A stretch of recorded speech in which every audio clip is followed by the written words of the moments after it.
Well, usually she'll answer me and say, "Oh, I'm almost there. I'm trying to get online." You know, not even getting an answer. So, Deputy Mayor, where are you?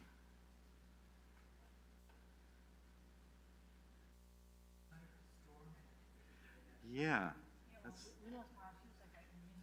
what I'm thinking. She lost power. After a storm. Remember that one? Yes, yes. And I finally did, but it was Yeah. really.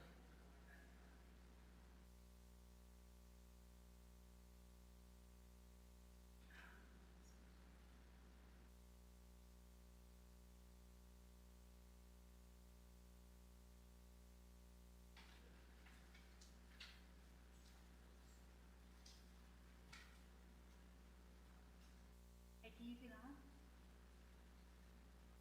No. She's trying. She's trying. Okay. She's trying. She's trying. She's Okay. a bit cranky. Yeah. Yeah, well, it's to be expected. Yeah. She's trying. Never know. Think we- Marilyn copy? Yeah. Want my Marilyn copy? Thank you, but no. Is the flag. It is. Okay. It's that one. Right. Okay.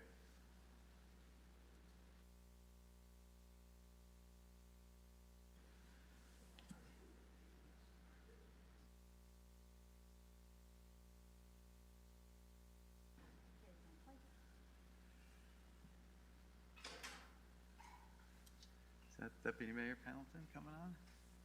I saw something blink. Yeah. All right.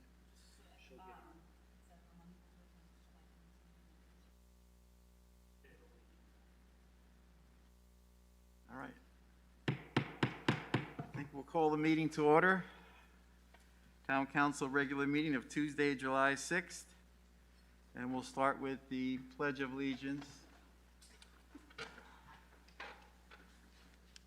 I pledge allegiance to the flag of the United States of America and to the republic for which it stands, one nation, under God, indivisible, with liberty and justice for all.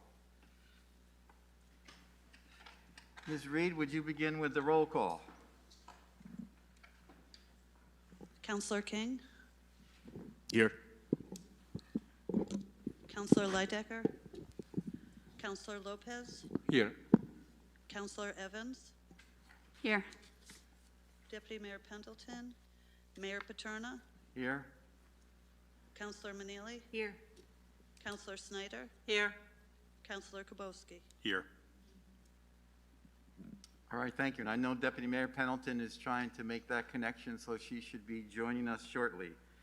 We'll start with the item 4 under Mayor's remarks. I just want to remind everyone, we had a crazy storm this afternoon, and maybe us, if the town manager doesn't mind, just a quick update on what the status is in town right now. Thank you, Mr. Mayor. So I would say currently, I think a big kudos needs to go to our dispatchers, our firefighters, our police officers, and our public works personnel within the community who have answered the call for hundreds of calls that have come through our dispatch center at this time. We do have a number of locations in town with trees involved with wires, and I do know of a number of instances where some of our residents have even tried to help out in terms of doing that. We would strongly suggest that residents do not get involved in any of those situations, and please leave that to Eversource crews.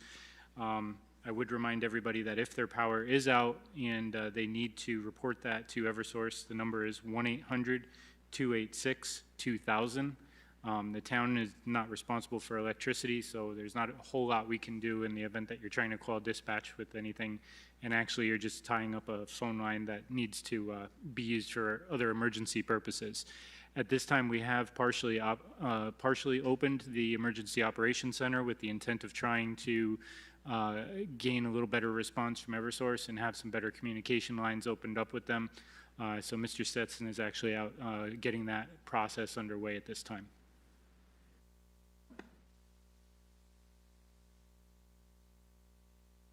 the adoption of the agenda. Counselor Manili. Move the adoption of the agenda. Second, before we go on to voting, I'd like to amend the agenda, just to add item 13H, which is accepting the resignation of a member of the Board of Education.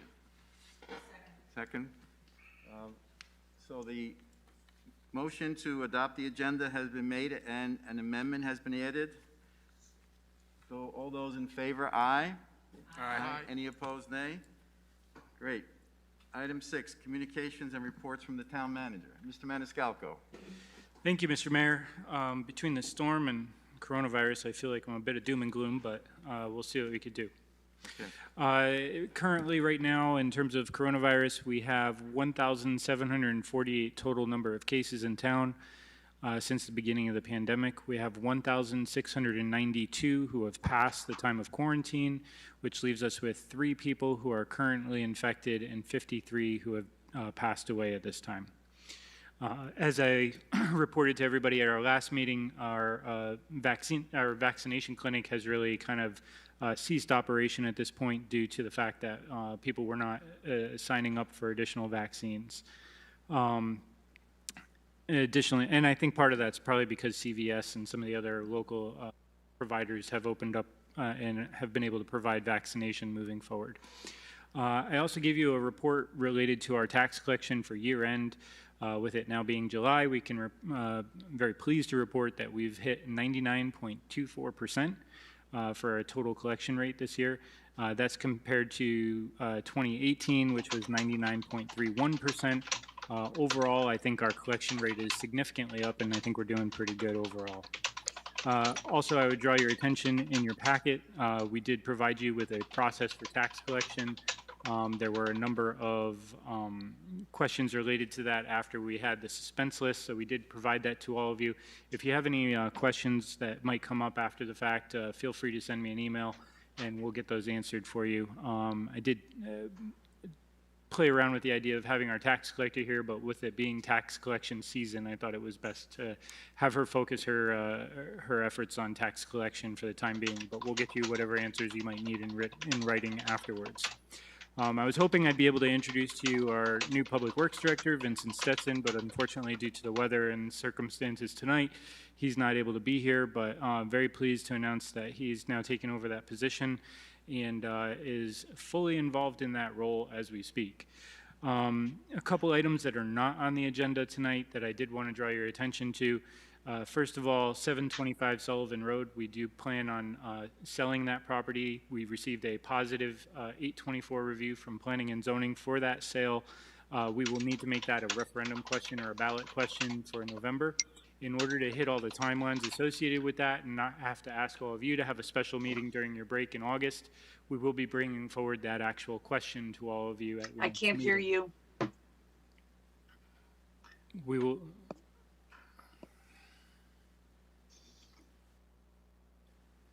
Just one second.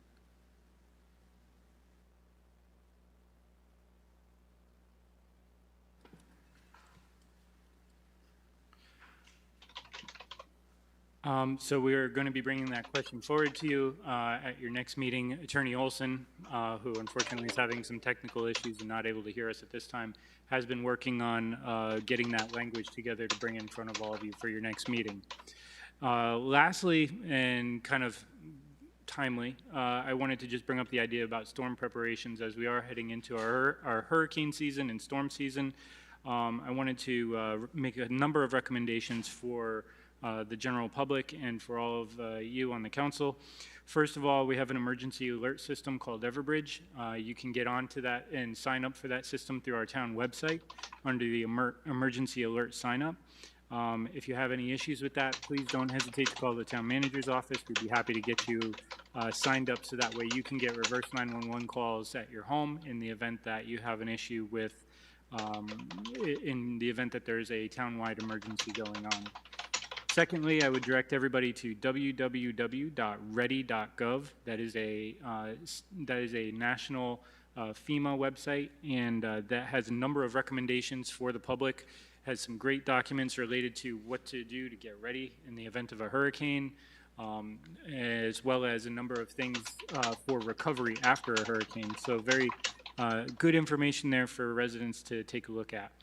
Next, I would also recommend people take down the number for Eversource in the event that the power goes out. Just as we said a second ago, the number is 1-800-286-2000. The quickest and best way to get your power turned back on is to call Eversource. And then lastly, in terms of our upcoming tropical storm, probably towards the end of the week, if we do end up actually getting hit by it, I have been going through all of our town buildings and departments today with all our staff to make sure that our town departments are prepared. Our generators are actually fueled up, although we're probably going to have to refuel a couple of them after tonight.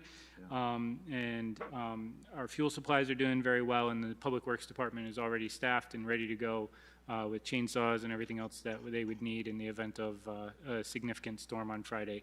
Right now, we're thinking it's probably just going to be a rain event, but in the event that it does turn into something more, we are prepared for it. So I just wanted to make sure that that important information got out to the general public in the event that we do see a hurricane later in the season or some type of more significant weather. And that is all I have. All right, thank you, Mr. Maniscalco. Any questions for the town manager? Okay. Councilor King. Through you, Mr. Mayor, a question in regards to outages or, say, for example, in this hurricane readiness or the storm readiness, how do we communicate to the public that something is, whether it's closed or do you still use the same text system that you did before? Yeah, so we use the same Everbridge reverse 911 call system that we used for, like in the beginning of the pandemic, is a very similar scenario. That's the system we use for a less intrusive method. In the event that it's not a pressing emergency, we'll usually put things up on the town's Facebook page or Twitter page. We also will use the town web page as more of a passive way of communicating things that are happening in the community.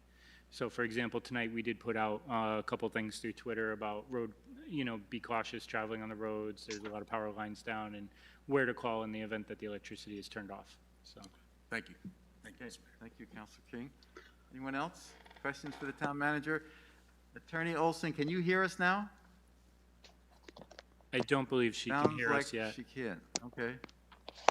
All right. Thank you. We'll go on to item 7, public input. Anyone from the public who would like to speak on any topic at this point? Mr. McDonald.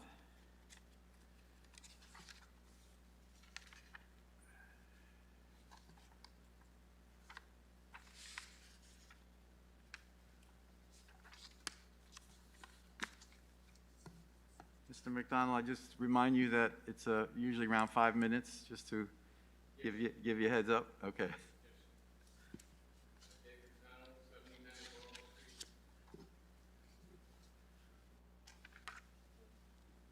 Yes.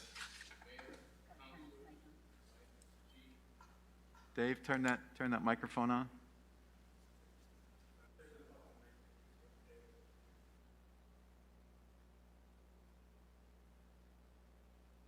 There we go. All right.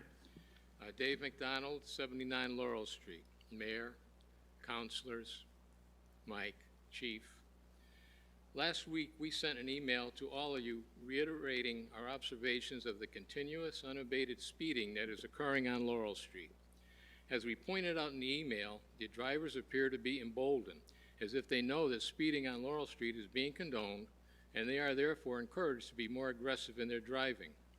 We told you of Lucy Marquette's near accident caused by a vehicle passing her vehicle on her left side as she was making a left turn into the driveway at 91 Laurel Street with her left turn signal operating.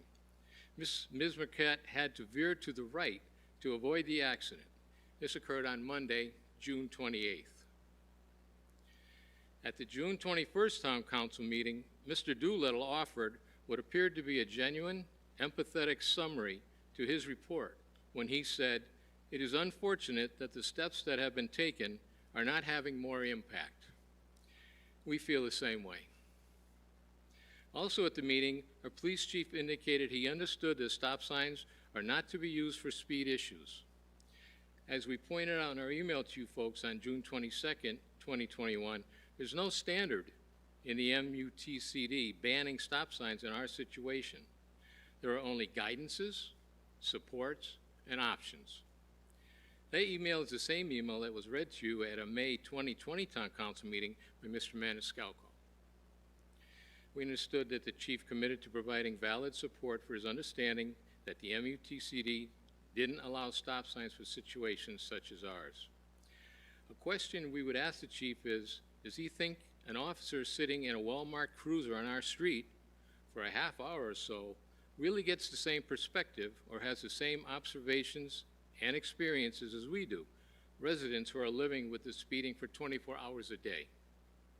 We would also ask the chief if he would offer an explanation for using the low speeds of vehicles turning onto and off of a side street to justify speeds in the 50s and 60s miles per hour that were recorded on Laurel Street. During that meeting, Mr. Maniscalco offered a cautionary commentary as to using stop signs as if they are not allowed by the MUTCD. He said if the stop signs were installed contrary to the MUTCD and an accident occurs, the town may have some liability. To which we asked Mr. Maniscalco, in South Windsor, how many 25-mile-per-hour residential streets with three-way stop signs have had accidents that were attributable to the stop signs? We would hazard a guess of very few to none. We also offer that with the more aggressive driving that we are seeing on Laurel Street, there is much more of a chance of an accident if the town agencies continue their policy of not doing anything to prevent it. If that accident happens, do you folks think the plaintiff's attorney and insurance company aren't going to add the town of South Windsor to their lawsuit? In light of all the publicity there has been about this issue, through our pleas at the council meetings, our emails that have been read at the council meetings, the newspaper articles, and the neighbors talking about the council's inaction. Furthermore, as a result of the same publicity, do you folks think the defendant's attorney and insurance company are not going to use the well-known fact that you've refused to do anything constructive Right. Where is everybody else? about the dangerous situation on Laurel Street as a ploy to reduce the client's capability? Don't let this situation get to the point where the town is tied to a costly lawsuit that can be avoided. Direct the town agencies to stop looking for reasons to not help us and find a reason to make us safer with the stop signs or install the speed humps, which have no MUTCD issue, are supported by the Connecticut State Legislature, and are a common, proven, well-used, and accepted solution to the Laurel Street issue, but probably will have a number of town agency-generated excuses for not using them. Please help us, protect us. Thank you. All right, thank you, Mr. McDonald. Anyone else from the public? Anyone else? Going once, going twice? All right, thank you very much. We'll go on to the adoption of the minutes. Previous meetings, Councilor Kowalski. Thank you, Mr. Mayor. Be it resolved that the South Windsor Town Council hereby approves the minutes of the following Town Council meeting. Special meeting minutes of June 17th, 2021. All right, motion's been made and seconded. Any changes, additions, corrections to the minutes? Deputy Mayor Pendleton, are you able to hear us? Deputy Mayor Pendleton, are you able to hear us? Maybe not. Deputy Mayor Pendleton, can you hear us? Yes. Attorney Olson, can you hear us? All right. Thank you. All right, we're on to the minutes here. Any changes, additions, or deletions to the minutes? Councilor King? Thank you, Mr. Mayor. Be it resolved that the South Windsor Town Council. Oh, wait a minute, I thought you had your light on for Yeah, we this got to one. vote on it. I thought you had your light on for this one. I'm gonna hold you off right there. Any other? Councilor Lopez? Just abstaining. No? Okay. I see lights on, and some of the lights are reflections in the plexiglass, so I'm sorry if I'm calling on people. Okay. If there are no other changes, we'll go on to voting. All those in favor, aye. Any opposed, nay? Great. Abstain. Oh, I'm sorry. Roll call vote. Ms. Reed?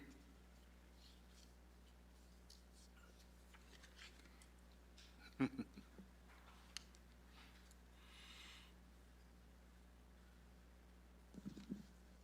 Counselor Lopez, Abstain? Counselor King, Aye. Counselor Snyder, Yes. Counselor Manili, Deputy Mayor Pendleton. Present. Yes. This is for a roll call for the minutes. Oh, Oh, yes. Sorry. No, Counselor Kubowski, Yes. Counselor Evans, Abstain. Mayor Paterna. yes. They passed. All right. Motion carries. Thank you, Counselor King.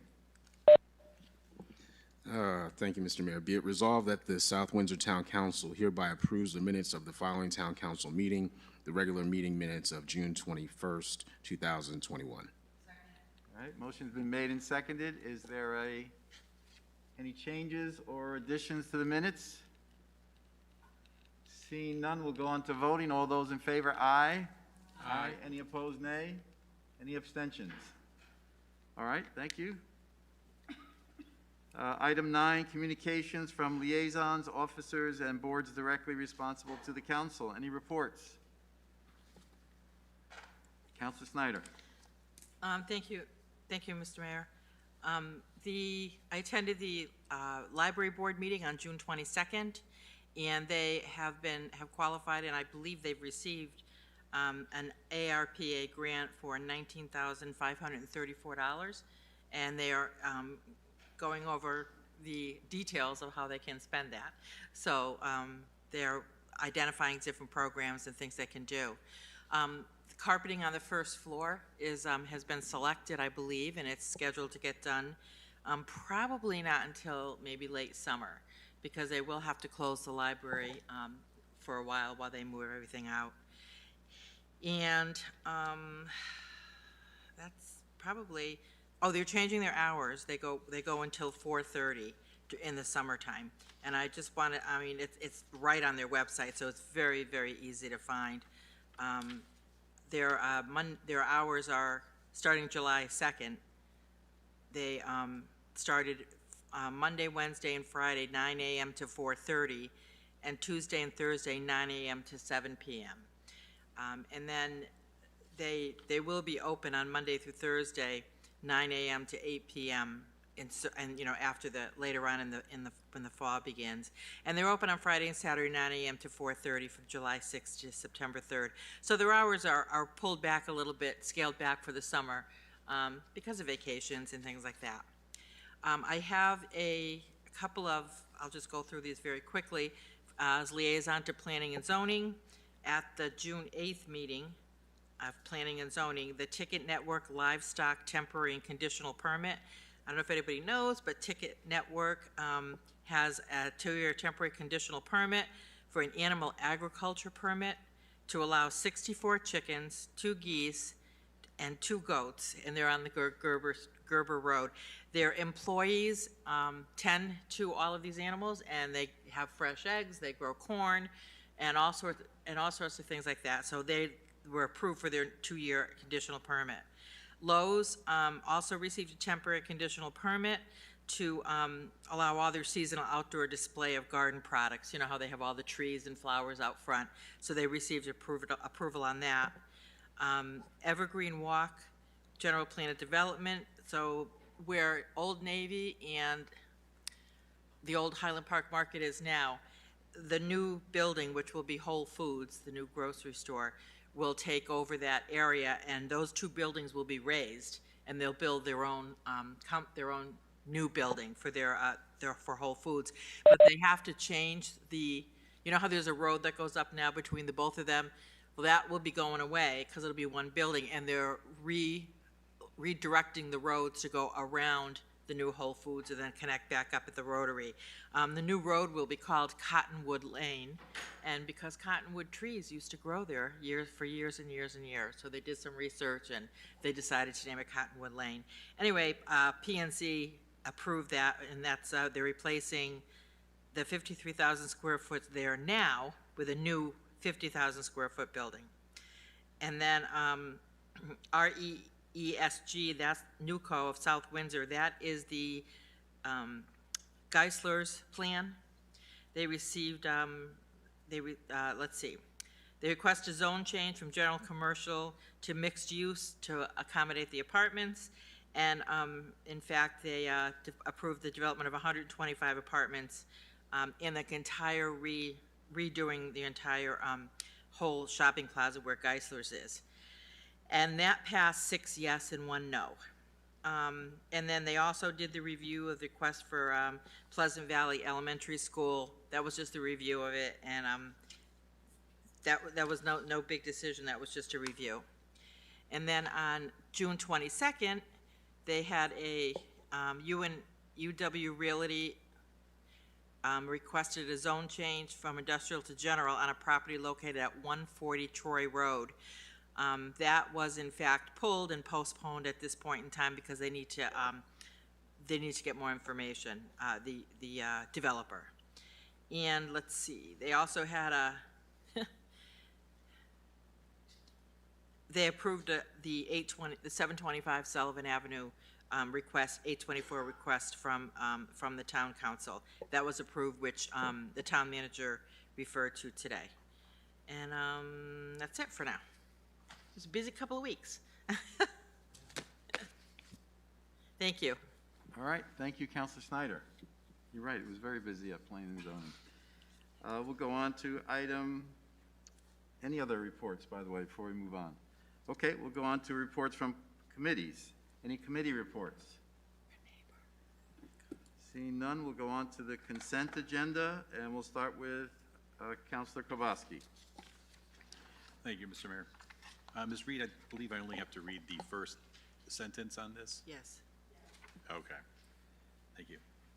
Motion to approve agenda items 11AA as a first reading on the consent agenda. Second.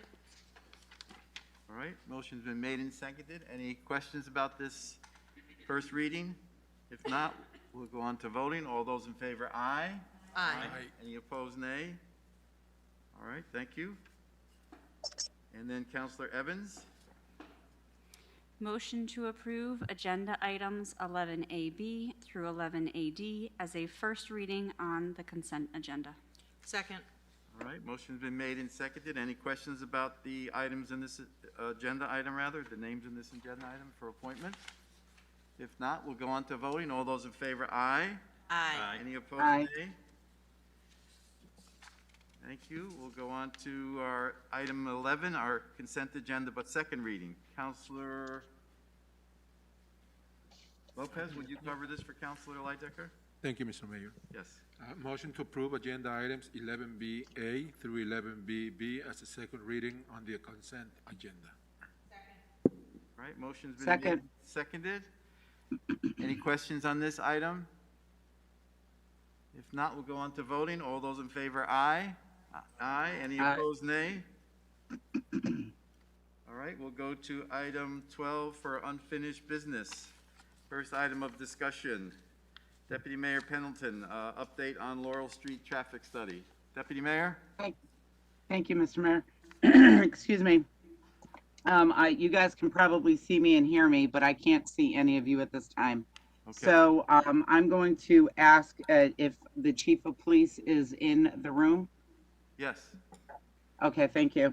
I'd like to get an update, please, from the chief of police, especially concerning his memo, and if any of us have any questions. I did read his memo, as the rest of us have, and I'm sure we have some questions. So, Chief, if you could give us an update on your memo, please. I'm sorry, Deputy Mayor, can you repeat that? Sure. Could you explain your memo that was sent to us, please, in particular to the stop signs for speed control? And the memo was very clear that there was a reference to, I want to say it correctly at the letters. If you could help me out here. The MUTCD, and not using stop signs as speed control. So I was hoping that you could fill us in a little bit on your memo and clarify this for us. If you have a reference to a federal law or a state law that that backs this up? Sure. The MUTCD, which is the Manual on Uniform Traffic Control Devices, breaks down and separates all the different traffic control devices and markings that you see, from traffic lights to signage to roadway markings.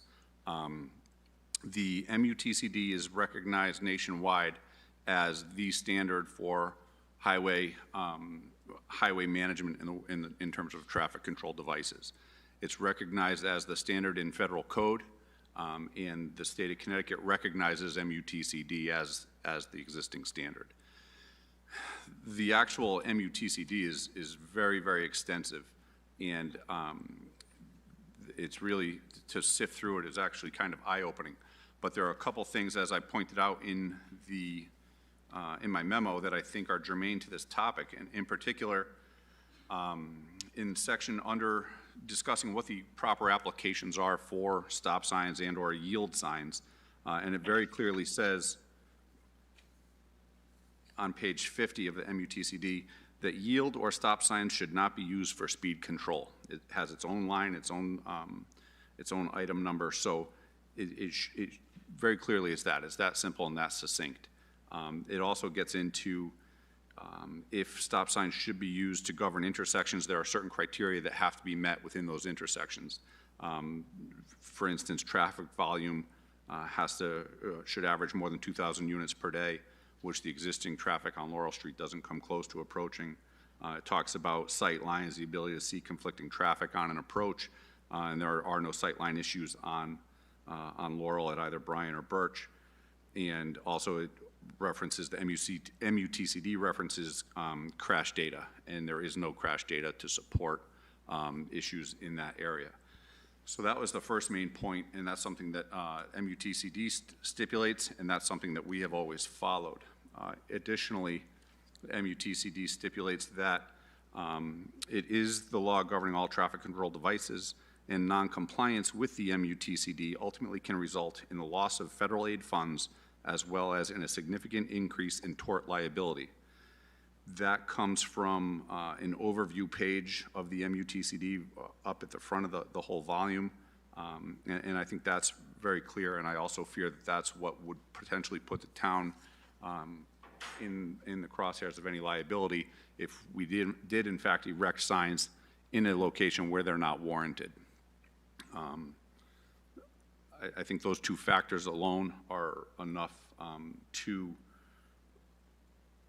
discourage the placement of stop signs on that road, and also the speed data and traffic volume data that we've compiled over the years, again, as I stipulated to at the last council meeting, really don't warrant or don't lead us to see that the problem exists to the extent that it has been reported. We've had officers up there on multiple occasions conducting traffic enforcement. We have stopped cars for speeding, but not at a rate such that it separates itself from any other town and any other street in town. Does that answer your question? Yes, it does, sir. Thank you very much. I'd like to open it up to the rest of the council members if they had any other questions. Yes, Councilor Neely. Thank you. Thanks, Chief. Yeah. Thank you, Chief. Now I'm on this side of it. Chief, I had a question. What would be Mr. McDonald in his statement in the beginning mentioned that South Windsor could become liable if, God forbid, there was an accident on Laurel Street. Is that true or not true? Councilor Manili, do you mind if I answer that for you? You go ahead. Yeah, certainly. So, I think we, at least in my office, deal oftentimes with individuals suing the town. Unfortunately, it's a cost of doing business, and it's what happens in the municipal world. And I'm sure Attorney Olson could back me up in saying that, people will sue the town for almost anything, and it'll happen. I think the big question becomes whether you have governmental immunity when you get sued or not. And governmental immunity stays in place as long as you follow all the guidelines and you do what you're told, and when there is a significant issue that is truly there, that you address it at that time. And governmental immunity, when it's in place, then does not allow individuals of the public to sue us. We have 27.8 square miles, 28 square miles, something of that nature. We can't be held responsible for every single inch of the entire town, and sometimes there's things that happen and people get hurt and things of that nature. So the Connecticut legislature has decided to provide governmental immunity as a result. So in the event that you guys were to move forward and put a stop sign there, for example, then what could potentially happen, because we're not following the guidelines that were provided, you're not following the recommendations that have been made by the professionals that have been brought in to do that, you potentially could lose your governmental immunity moving forward, which would create a larger liability for you and the taxpayers in the town. So, and actually, as I was sitting here and thinking about this, I was actually thinking back to another instance where the Legal Traffic Authority came forward to another legislative body in our community, the Planning and Zoning Commission, and said certain things were okay and not okay, and they were not followed at Planning and Zoning. And they ended up getting sued because they didn't follow the Legal Traffic Authority's advice. They didn't follow the traffic engineer's advice that the town paid for, nor did they follow the paid traffic engineer's advice from the applicant. The town spent $57,000 on that lawsuit and lost. In this instance, we've spent $14,000 on a third party to come in and do an evaluation who's determined that there's no traffic calming required or warranted. We've also done our own studies. The Legal Traffic Authority in this town has also done their own studies on at least 3 or 4 instances, and all of those studies have determined that there's no more than 5 miles over the speed limit on average on that road. So I think it's very clear to say that there's not an issue here, and it's not warranted to implement traffic calming tools, for lack of a better term. And as a result, if we were to then institute them inappropriately, we could then find ourselves in an instance where we've now lost our governmental immunity and find ourselves in a situation of greater liability. And as town staff and as a legislative body, it's our job and it's our responsibility to protect the taxpayers of this community and make sure that we reduce as much risk as possible to them. So I know that's a long answer to it, but I hope that kind of gives you an understanding. So can I ask another? Yes, go ahead. So you're confident, Mr. Town Manager, that we've done our due diligence and given this Laurel Street enough credence and you've done your research and Chief of Police is in agreement with that we're following what we're supposed to do. So it basically gives us immunity to anything else. But although anybody could sue us, but we do have the backing of that immunity. Is that correct? Correct. Thank you. All right, thank you, Councilor Manili. Councilor Evans? Thank you. I kind of reflect back to when I was doing minutes for another town where there was a lot of discussion about traffic calming, and the idea of stop signs was brought into conversation. And to my memory, it was explained as stop signs don't actually slow down traffic. People just go faster to get to that stop sign, and then they go faster to get to the next stop sign. So I'm curious, with your background, if that is, with traffic information, if that's accurate, like if that's your kind of feel, and it might actually create a different problem, a higher level of speeding in a shorter time frame.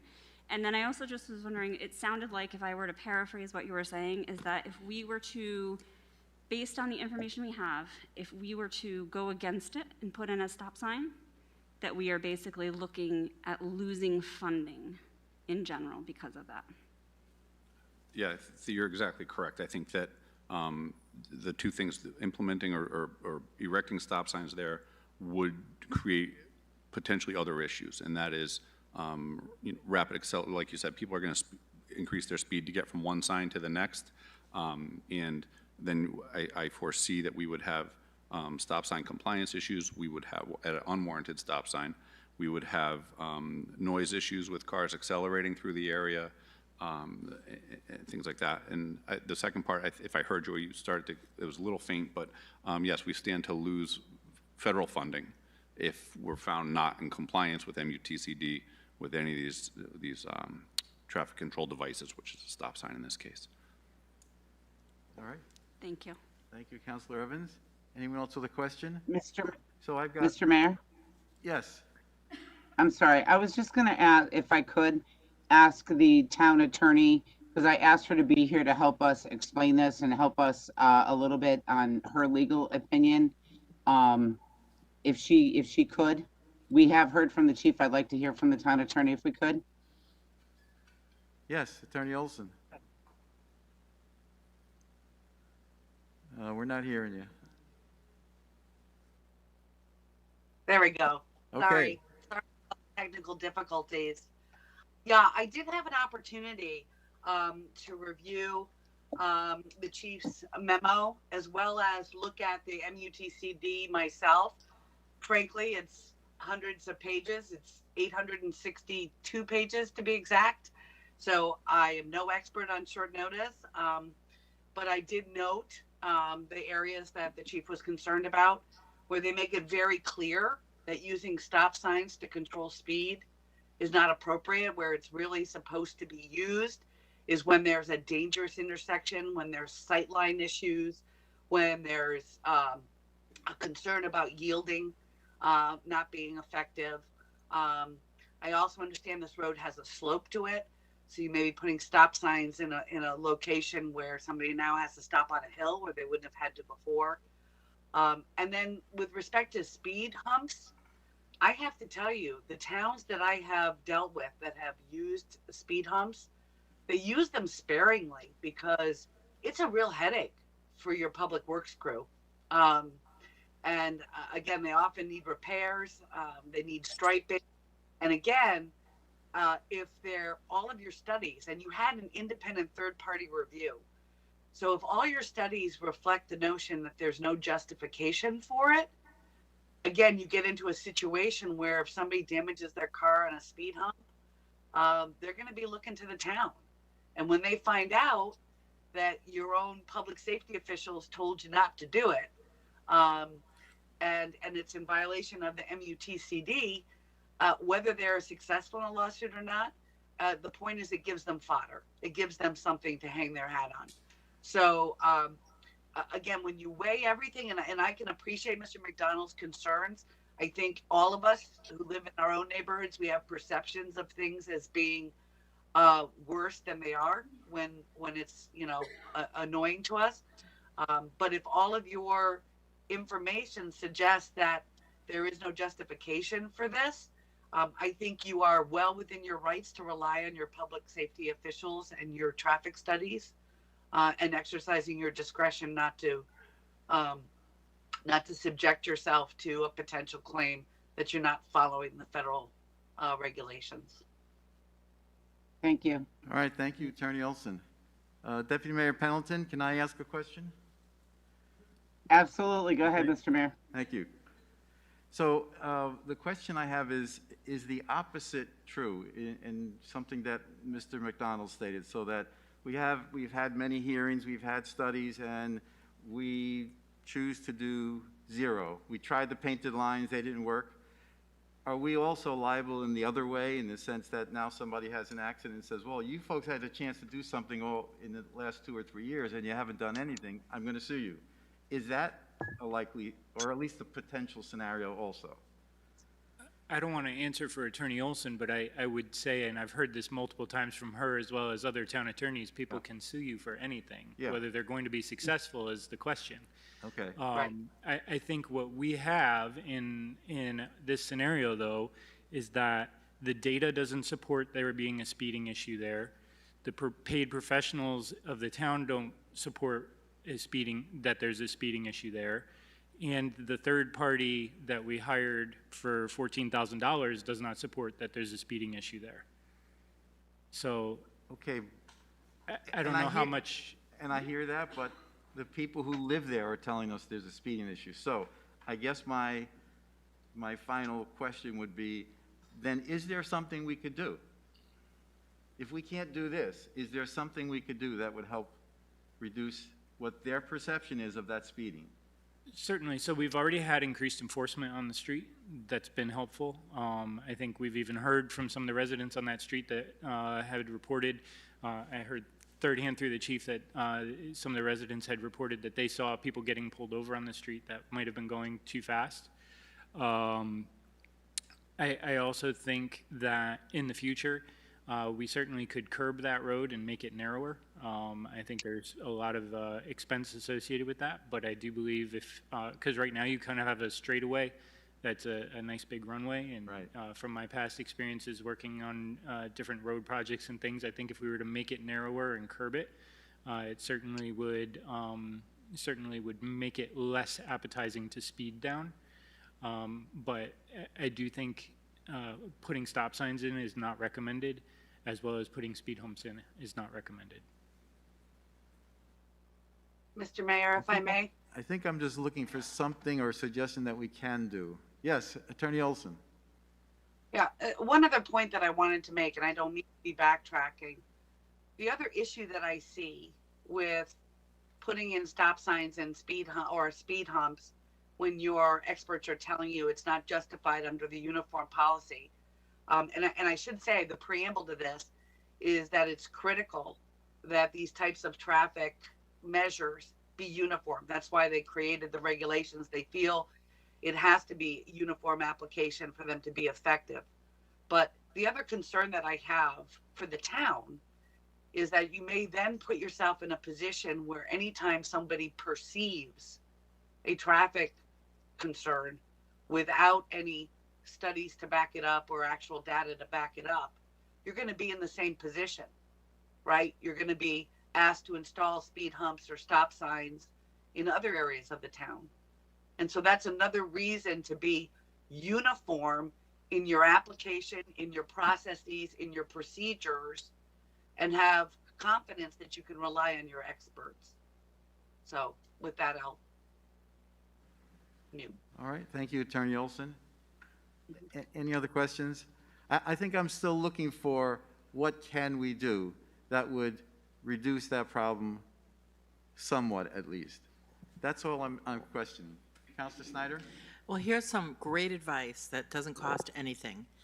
When people in this town are driving through residential neighborhoods, slow down. Just slow down. I mean, it's very easy, like in my car, it's very easy for me in a 25-mile-an-hour zone to do 30 and not even realize it. And it's you know, cars are bigger, they're quieter, so you really don't even know. But I made it really, really important. I think it's a very important point that everybody in this town who has a driver's license and is driving through our roads to just slow down. It's all it takes is to hurt one person or to hit one child, right? Or to hurt somebody or something, and you will live with it for the rest of your life. And I know it's not the big answer, but to me, it's a cost-free answer for people to just slow down, pay attention to your surroundings, and pretend like you live there and your children are out there playing. And I've seen some of those little signs around, children playing here. And, I just think people just need to really take responsibility for what they're doing and how they're operating their motor vehicle. So that would be my piece of free advice, and I'm sure the chief would agree with that as well. Thank you. All right, thank you, Councilor Snyder. Anyone else? So I guess the question is, Deputy Mayor Pendleton, what's the next step here? Are we going to continue dialogue, or are we going to meet with residents on that street to see what other options might be available? If there's Mr. Mayor, I was thinking, because you did ask the question, what can be done? Yes. We know what cannot be done. And I, for one, as a counselor, is going to listen to the expert, which is our official traffic authority and also our town attorney, and follow their guidance and their lead on this, because I'm by far any expert. They're the experts, not me. And that's a very good question. What can be done? Should we have, I don't know, Public Works, engineering, maybe look at the road, figure out a way that, like Mr. Maniscalco had suggested, that's a possibility. Look at the road, see if we can make something different. Put curb it out with a curb or a bump or something that people would have to drive around. Not a bump, but like a grassy area that they would have to drive around, or change the configuration of the road somehow. I don't know what could be done at this point. And I think that would be up to our town manager to do a little research on that maybe. knowing that we cannot do stop signs or speed humps. So that is a possibility to reconfigure the road. That's what I would think. Okay, I well, don't know if I mean, Mr. Maniscalco is open I to think that. that's kind of the area that I'm looking for to continue the dialogue. We have a new Public Works Director. Those of you who know Mr. Stetson know he's a pretty creative guy and has a lot of great ideas. I'd love to see him at least take a look at the situation and make some suggestions to us.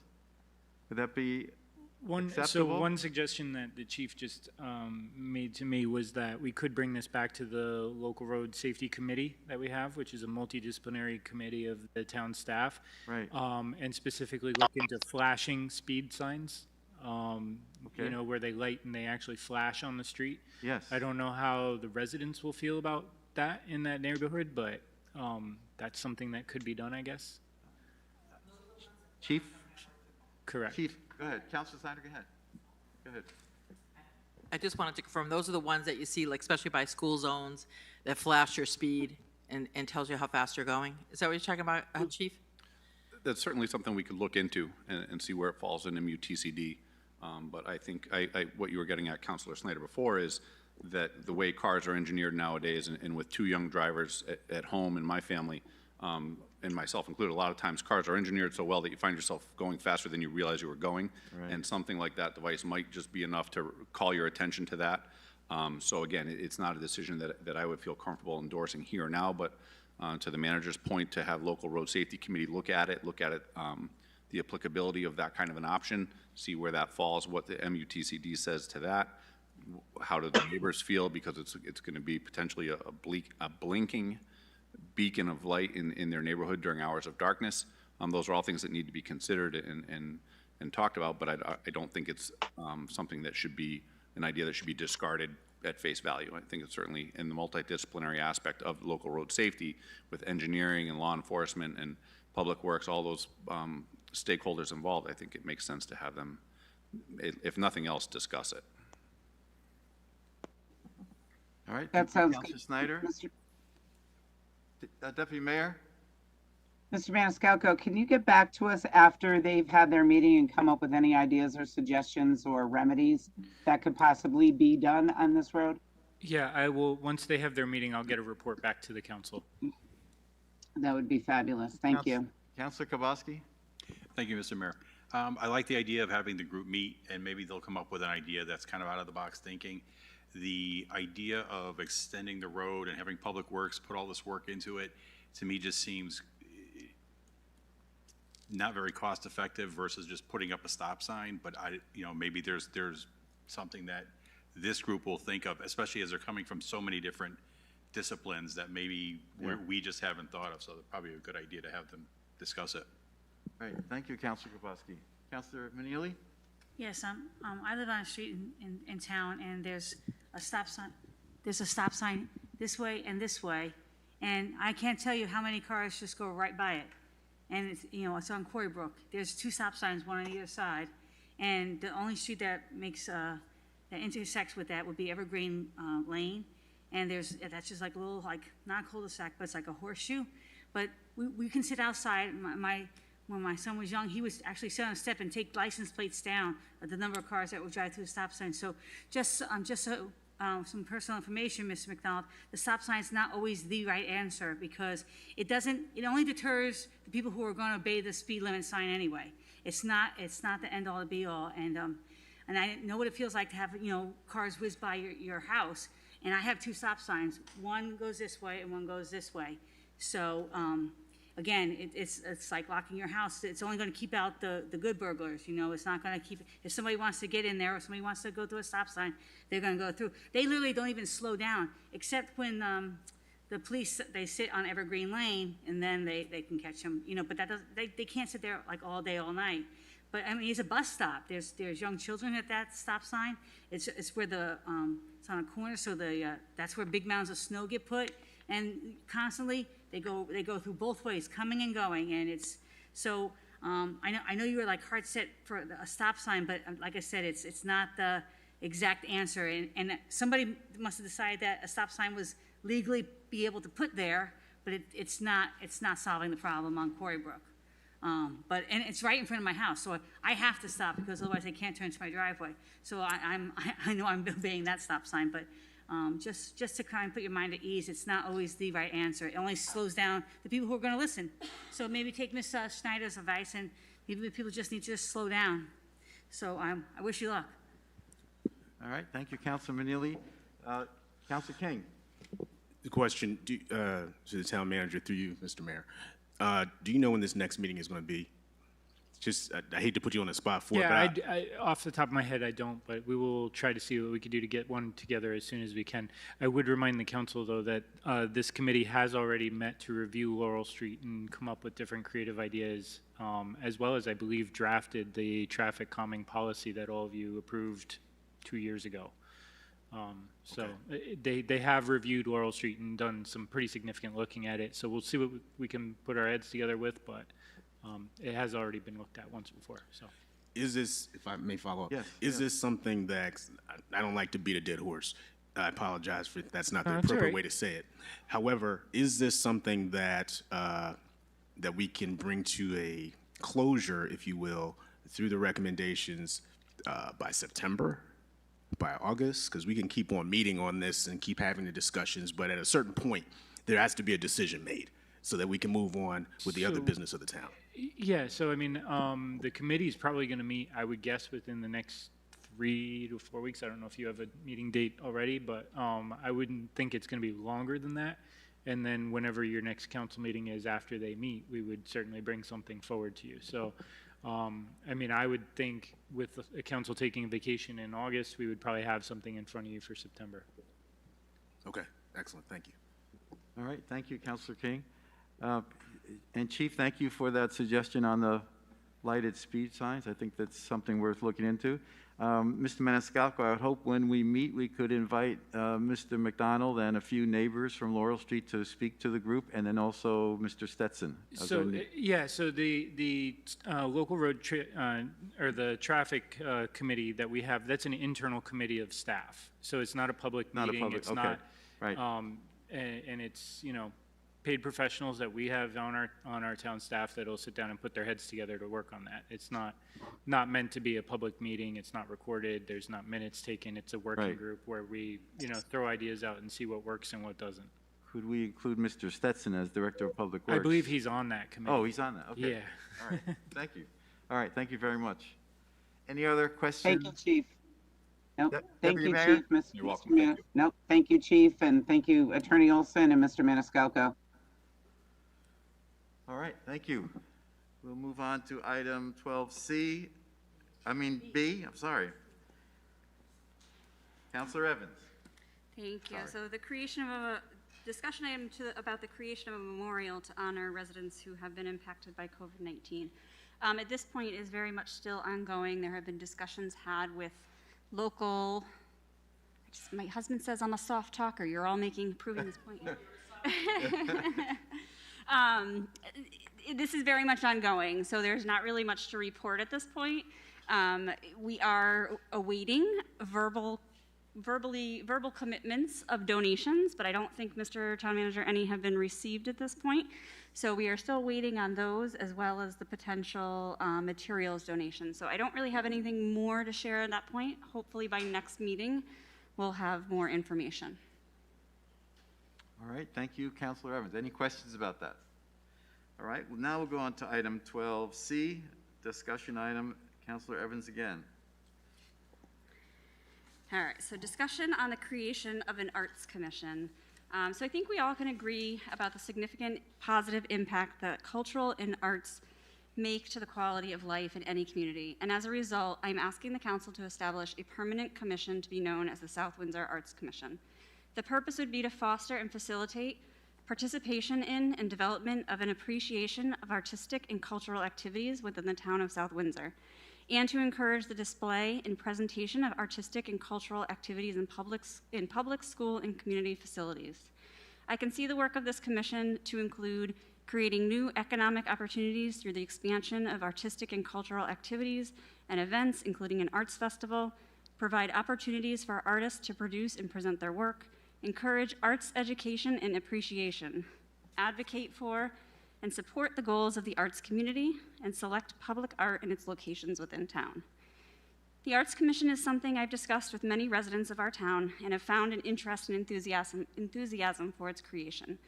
For me, the idea developed last year when a painting, which many considered art, was put on the driveway here at Town Hall. Not only did this painting cause controversy with its initial existence, but it was also vandalized. As a result of the overall incident, a directive was put in place that states no art is to take place on town property. The directive did not sit well with me, when it was put in place, but I understood the need at that time. The commission would be a way for us not to stunt art, but to have a cooperative and channeled means to encourage, foster, and grow art in our community. As children and students, we learn the importance and value of the arts through our education, and it is my belief that we not end that once a person graduates from high school. I would like to see South Windsor to be a part of the community that embraces arts as a town. So I look to my fellow town councilors for your input and hopefully support with the South Windsor Arts Commission. All right, thank you, Councilor Evans. Questions for Councilor Evans? Councilor King. Thank you, Mr. Mayor. The only question I had, and it wasn't necessarily for Councilor Evans as much as it was for Councilor Snyder, only because of things that have popped up in the past, and I've looked at some of the minutes that we reviewed. The commissions or the committees in prior years, were they private? Were they public groups? And I guess a follow-up to that would be, what was their primary focus? Since they've been around for so long, what was their primary focus in what they were doing? Yes, thank you, Mr. King. I'm pleased to be able to respond to that. These were all public meetings, public committees we put out through Facebook and social media a couple of years ago, looking for people who were interested in participating. We actually had a really big group, people from the Down to Earth Garden Club, the Wood Memorial Library, a wide variety. We had a couple of artists that live in town that do their artwork at home with children, and that's kind of overwhelming for them. And the Cultural Arts Committee had started years and years ago through the school system. There used to be a cultural arts calendar that all parents would buy, and I'm sure you remember that. And children's arts were artwork and visual arts were all provided as part of this group. They would have little art shows for the kids, art shows for adults, and then they kind of branched out to music, culturally introducing different types and genres of music to people in town, where they had concerts at Wood Memorial Library for all different types of genre of music. And now, when we met 2 years ago, there's people that were really interested. Like, we had 2 or 3 artists that joined us that were very interested in finding some kind of a location in town to be able to set it up like as an artist storefront, or which could also be used as a gallery. You know, people could, you say you have a rent every month, and then you have 8 to 10 artists that want to, in different media of the art, they would, in fact, rent their little spots and then be able to have galleries and people come in and sell and buy their art.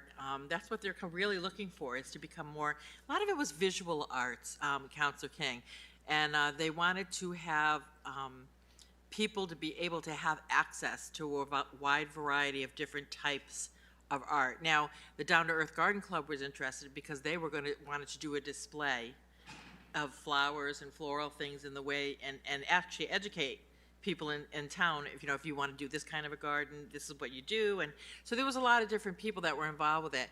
And then, COVID happened and everything kind of got put on the back burner. But the Cultural Arts Committee is a 501c3, and they can accept donations. And they have accepted donations. Of late, they've been doing concerts at Wood, pianists, flautists, I think you call it.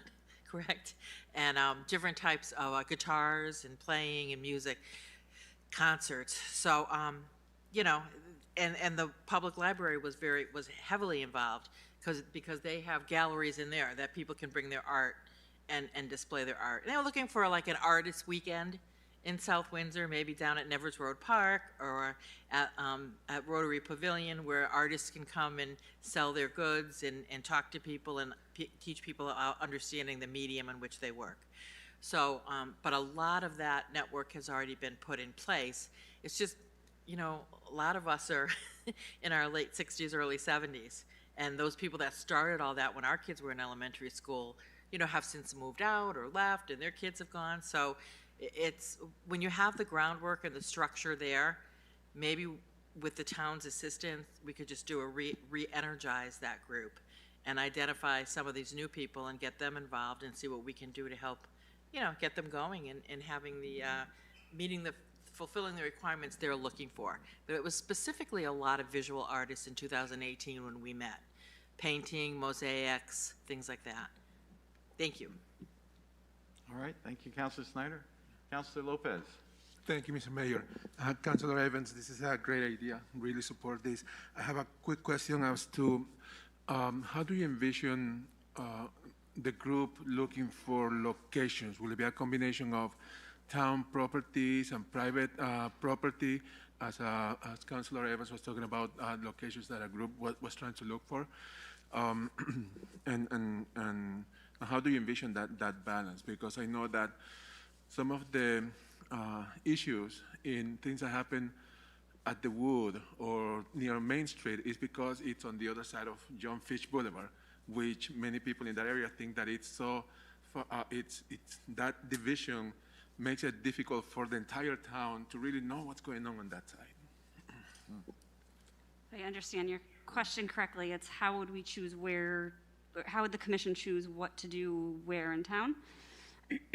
So I think that would be kind of up to the commission, in my opinion, to scout out these locations and determine and probably come to the council to bring forward these ideas.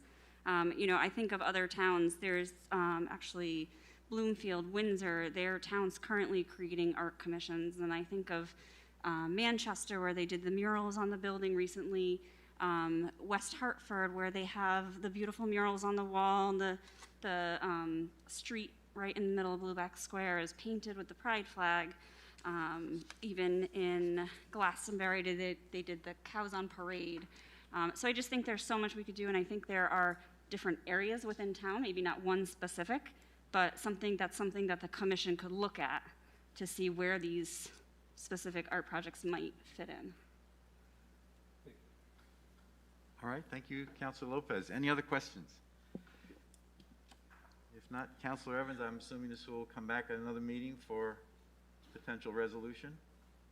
Yeah, so I'd like to, I'm assuming we would need to draft an ordinance again for this, if that's correct. So perhaps that's something we can look at for reviewing at the next meeting and discussing how this might look in ordinance. And I also think that the group that Councilor Snyder mentioned, you know, I personally hadn't heard of them myself. I had no knowledge of them, but I think they would definitely be an asset to this commission to kind of bring them on board and have the support of the town to really be able to do this as a united group to really support arts for South Windsor. Okay, thank you, Councilor Evans. Any other questions, comments? All right, we'll move on to the next item. Thank you very much.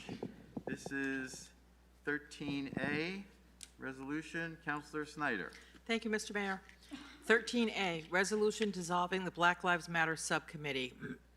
Whereas on June 15, 2020, the South Windsor Town Council approved the establishment of Black Lives Matter Subcommittee, of a Black Lives Matter Subcommittee. And whereas the subcommittee was charged with the following tasks. 1, establish community conversation events to discuss social justice and racial equity and the global Black Lives Matter movement in South Windsor, keeping in mind appropriate guidelines during the COVID-19 pandemic. And 2, draft a statement of support regarding the Black Lives Matter movement in South Windsor. And 3, promote and develop programs and initiatives to continue this effort. And whereas the subcommittee held community conversations, events which discussed social justice and racial equity and the global Black Lives Matter movement in South Windsor. And whereas the subcommittee drafted a statement of support regarding the Black Lives Matter movement in South Windsor, which was approved by the South Windsor Town Council on March 1st, 2021. And whereas the subcommittee drafted an ordinance creating a social justice and racial equity commission, which was approved by the South Windsor Town Council on June 21st, 2021. This is an initiative to continue the efforts started by the Black Lives Matter subcommittee, and whereas the Black Lives Matter subcommittee has completed all 3 tasks, and it is the council's wish to dissolve the subcommittee. Now, therefore, be it resolved that the South Windsor Town Council hereby dissolves the Black Lives Matter subcommittee. Second. All right, motion's been made and seconded. Any questions or comments? I think I'd like to start the comments by thanking Councilors Evans, Snyder, Manili, and Lydecker for the great work they did, not only as subcommittee members, but in bringing community members into this process. So thank you for all the hard work, and I think you're right, and this motion outlines it perfectly, that the 3 goals that we set out, that committee achieved them. So thank you very much for your work. Any other comments or questions? If not, we'll go on to voting. All those in favor, aye. Aye. Any opposed, nay? All right, thank you. We'll go on to item 13B. Councilor Lopez. Thank you, Mr. Mayor. Resolution referring the lease of space approximately 1 acre at the Burgess Road Public Works Campus to the South Windsor Planning and Zoning Commission pursuant to Section 8-24 of the Connecticut General Statutes, and authorizing the town manager to sign and execute an agreement in East Hartford with East Hartford Sand and Gravel. Whereas the town of South Windsor purchased property located at 157 Burgess Road on April 9, 1955, and whereas the town of South Windsor has received a proposal to lease approximately 1 acre of space at 157 Burgess Road for a period of 2 years, and whereas the town of South Windsor received a request for proposal for the lease of approximately 1 acre in the amount of $6,000 per year, which East Hartford Sand and Gravel has agreed to pay contingent upon all municipal approvals, and whereas the lessee has presented preliminary plans for the use of this space as described to screen topsoil sand, and whereas any plan to lease municipal-owned property must first be submitted to the South Windsor Planning and Zoning Commission for a report pursuant to Section 8-24 of the Connecticut General Statutes. Now, therefore, be it resolved that South Windsor's Town Council hereby refers the lease of space, approximately 1 acre, at Burgess Road to a Planning and Zoning Commission for a report pursuant to Section 8-24 of the Connecticut General Statutes, and authorizes Town Manager Michael Maniscalco to sign and execute an agreement with East Hartford Sand and Gravel. All right, motion's been made. Second. Seconded twice. Any questions? I'd like to start with a question. Mr. Maniscalco, when I think of whether it's East Hartford Sand and Gravel or Manchester Sand and Gravel, when they were operating at full force, I think trucks. So in this kind of arrangement, how many trucks are we anticipating they're going to bring into that location? Yeah, so I believe they're operating out of a location that's only 1/8 of a mile away from the Burgess Road location, so there would be no additional trucks than what's already there in that area. So if residents on that street are experiencing, or whatever residents on that street are seeing now, it's not going to be any different because it's basically in the same location. It's less than 1/8 of a mile away. Okay. It's that close, huh? Mm-hmm. All right. Thank you. That was, I hear trucks because Yeah. I get so many emails about trucks. I had to ask that question. Me too. Yes, Councilor Snyder. Thank you, Mr. Mayor. Mr. Maniscalco, I just want to clarify for the public that this would be, leasing this 1 acre of land is the same as if we lease acres of land to farmers to grow hay or grow corn or anything like that. And this is just a 2-year. Correct. 2-year agreement based on the RFP. Correct. And so it's not, we're not like leasing out our property instead of using it. We're doing like we do with farmers and agriculture, people who need it, and we rent it out. So I just wanted to clarify that. This is nothing unusual. It's just something that we have to put through. Thank you. Correct. Thank you, Councilor Snyder. Councilor Lopez. Thank you, Mr. Mayor. Mr. Town Manager, does our town do topsoil the screening of topsoil and sand? Because we might do leasing for farming, because we don't do farming, but do we do this function and? You mean screen topsoil and sand? No, we don't screen topsoil and sand for residents. They might do it on a small basis for certain jobs that we might be doing, but nothing on a regular basis like this. Okay, thank you. Yeah. Thank you, Councilor Lopez. Councilor Evans.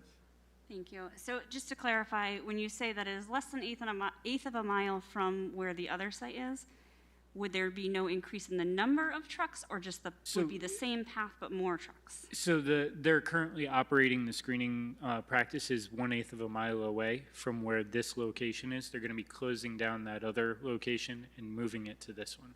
So it's not two, it's just one. So the other one's Gotcha. closing. It's not Got duplicate, it. it's Good just point, moving. yes. Okay, thank you. Yep.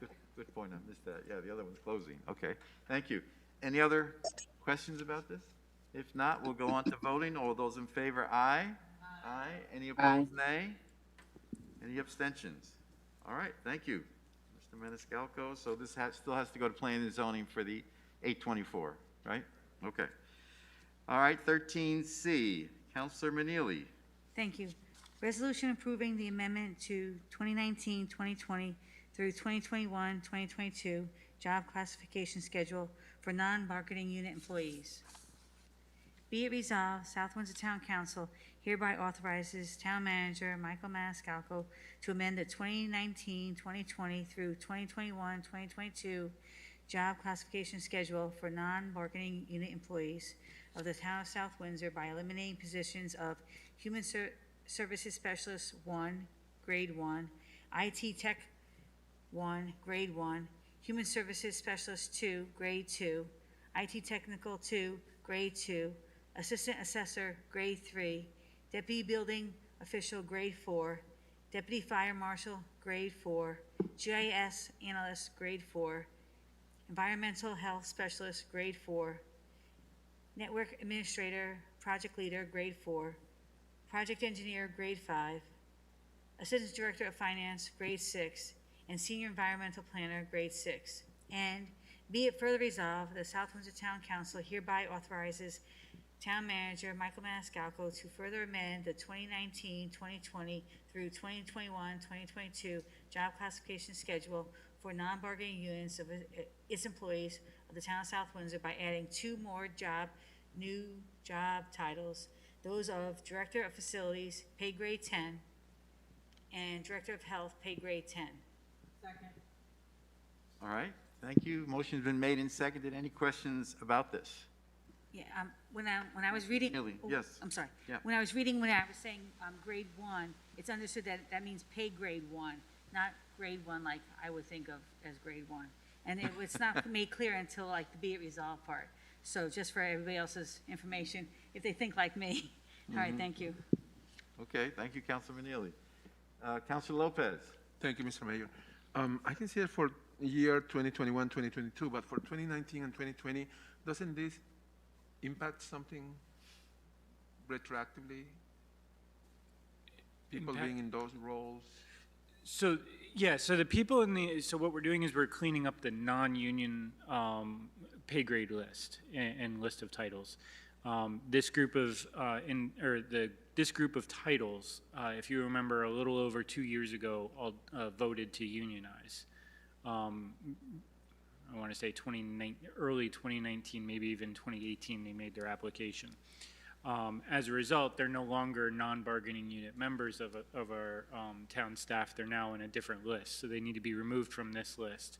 Additionally, we're adding 2 titles because we recently, our current environmental, I'm trying to think of her title, environmental health something, recently received her, she recently received her degree, and we applied to the state to actually name her as Director of Public Health.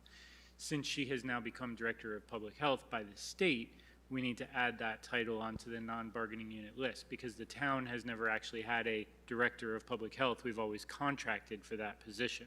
Right. As a result of her moving into that Director of Public Health position, we will no longer be contracting with that individual, saving the town money, actually. Additionally, looking at the union versus non-union individuals now moving forward. We also identified that our facilities manager really is doing the job of a director rather than manager. So what we wanted to do is give him a title promotion to director to better reflect what he's doing and the jobs that he's doing in the event that we end up at the Department of Labor talking about something associated with collective bargaining and everything else. We can better represent the job that he does. Thank you. I hope I answered what you're... Yeah, in the beginning. Yes. Okay, good. Okay, thank you, Councilor Lopez. Any other questions? If not, we'll go on to voting. All those in favor, aye. Aye. Any opposed, nay. Any abstentions? All right, thank you. We'll go to item 13D. Deputy Mayor Pendleton. 13D, resolution dissolving the Public Health and Safety Committee. Whereas the Public Health and Safety Committee is a standing committee of the South Windsor Town Council, and whereas the purpose of this committee is to study any issues identified by the Town Council, Town Manager, or Town Attorney of both public health and safety, and bring to the attention of the Council whatever measures the committee believes necessary to improve our standards in both of these fields. Also, to maintain liaison between the Board of Education, the Planning and Zoning Commission, the Town Manager, the Water Pollution Control Authority, the Volunteer Fire Department, the ambulance service provided for the town, and the Council. And whereas the establishment of this committee cannot be identified, and whereas the committee has not met in many years and has felt that the purpose of this committee is no longer required due to the purpose of the committee being obsolete. Now therefore be it resolved that the South Windsor Town Council hereby dissolves the Public Health and Safety Committee. All right. Mr. Mayor, if I could. Motion's been made and seconded. Yes, Deputy Mayor Pendleton. I believe if we could ask the clerk of the council, I think the last action of this committee, it goes back to 1961. But we have now in place emergency management operations, which is Mr. Maniscalco, emergency management, and also our health director now. We also have all the other staff departments that has been proven beneficial and helpful for our public safety during COVID when they had regular staff meetings on a weekly basis, all those various department heads. So I don't believe that having this committee any longer is necessary. All right, thank you, Deputy Mayor Pendleton. Any questions on this issue? I think it makes sense since nobody can remember who's on it or when it was started. I think we're safe in dissolving it. Thank you. All those in favor, aye. Any opposed, nay. Thank you. 13E. That is me, and that is about I just want to remind everyone that we passed a resolution for the Social Justice and Racial Equity Commission on June 21st, and there may have been some gray areas in terms of how people will get appointed, so I want to make sure we're all had a discussion about that. These appointments or these vacancies will be sent to the two political parties, and if you remember, each party will nominate two people affiliated with their political party, and then two people that they are going to recommend who are not affiliated with their political party. And that gave a chance for independents and unaffiliated folks to get involved. I think the other issue I want to remind everyone to bring back to their respective town committees is that we're looking for people who have some background in the idea of racial equity or social justice. So they've been involved in workshops, they've been involved in seminars, in some way there's some involvement there. So that's the key issue. But other than that, we're going to wait for those both town committees to give us names. But I also want to encourage, I think this was in the motion if I'm not mistaken, but people could also nominate themselves. So if they wanted to join, they could contact their political party and say, please consider my name and here's my background. So I just want to make sure we had that discussion so everyone's clear on how these members will be appointed. All right, any other questions or discussion on that? All right, thank you. And we'll move on to the next item, and that is Deputy Mayor Pendleton, enhancing transparency and communications in government. It's also Councilor Evans, and I'd rather defer to Councilor her at Evans, this I'm point in sorry. time. Yes. Thank you. Yeah, so for me, I'd rather change the word enhance to review. I think that we'd previously had the task force to enhance transparency and communications in South Windsor town government.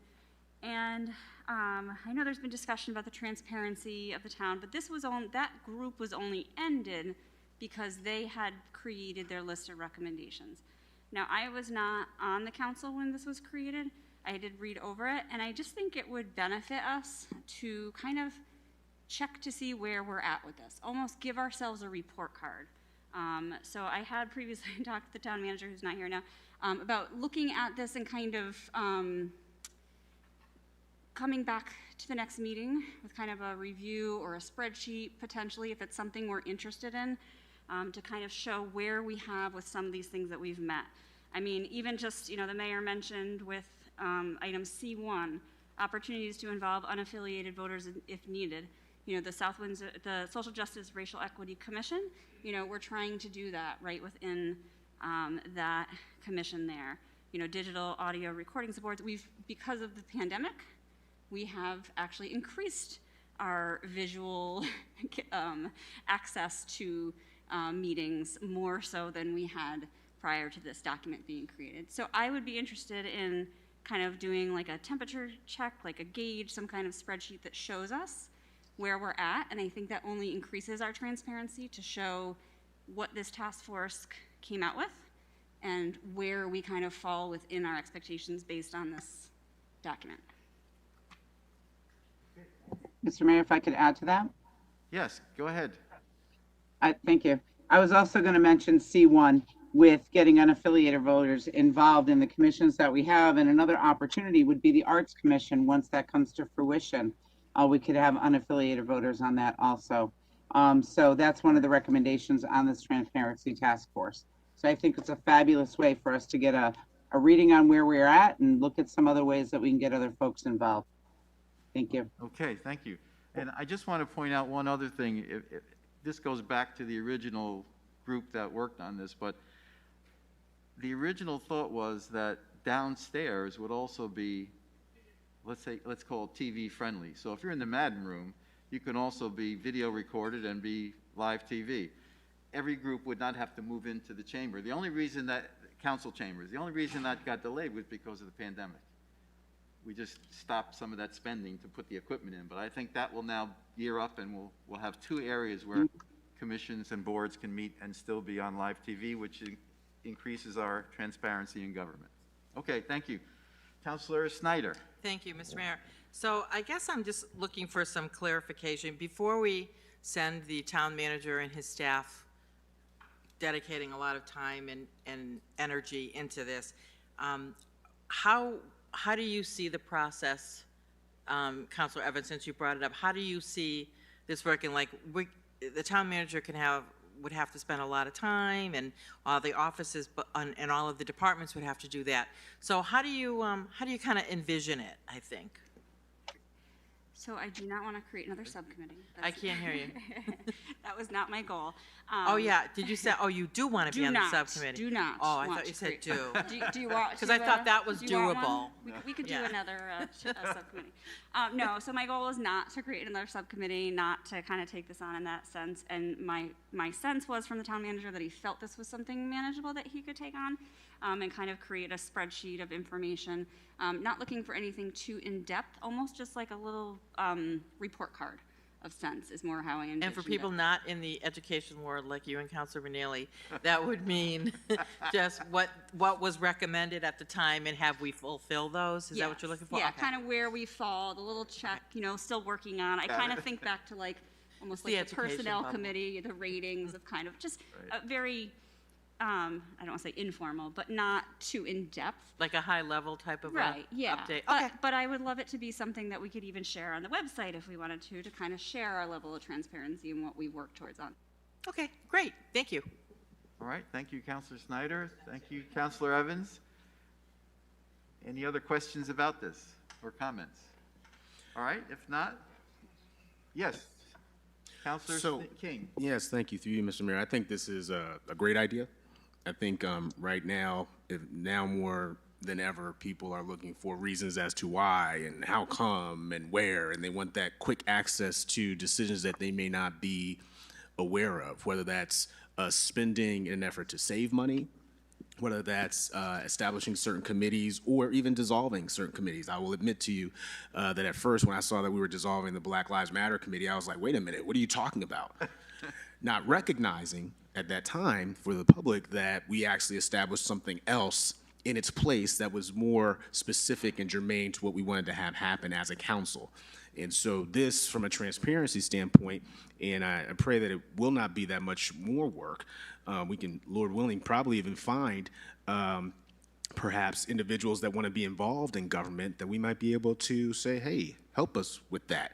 We're always looking for individuals to get involved, whether it be young people or other people that this may be their specialty, where they may say, hey, I can help you out with a social media piece in terms of transparency, or I can help you out with this type of thing, in which case we wouldn't have to Councilor Snyder's point, pay someone, but we can perhaps even from an internship standpoint, just a suggestion.